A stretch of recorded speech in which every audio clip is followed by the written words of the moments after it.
Information Center tonight. First Coast News' Caitlin Ross joins us in the studio. Caitlin?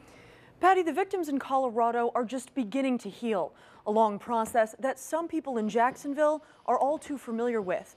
In 1990, James Poe walked into General Motors Appliance Corporation and killed 9 people without saying a word.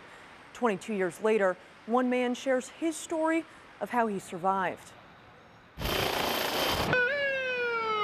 Somebody was shot, right? A lot of detail and a lot of nothing. While some of the memories of the GMAC massacre have faded, Paul Sturnett says he can still see the look on James Poe's face when he walked through the door with a rifle. Then James came through the swinging gate and entered our office and began hunting us like rabbits behind the desks. 911, Owen.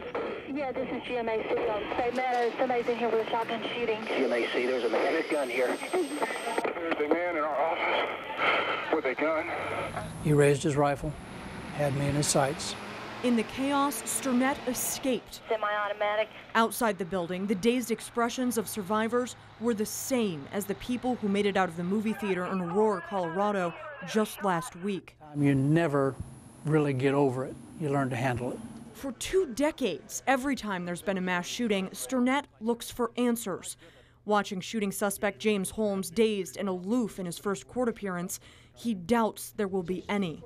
James Poe shot himself after killing 9 people at GMAC, but that doesn't bring him any peace. I can tell you from having seen the shooter lying on the floor dead, it doesn't give you closure. The what-ifs don't help either. For survivors, Sturnett says it's painful for people to ask, why didn't you do more? I think one of the phrases that I heard most often that I laughed at actually was so many people would tell me, if I'd have been there. My friend, if you'd have been there, you'd have been under a desk just like the rest of us. All these years later, he still has nightmares about the shooting and says he grieves for the victims and families whose pain is just beginning in Colorado. Like the edge of a sharp knife that gets dull over time and it doesn't hurt as bad. Time is really the only thing that's going to heal them.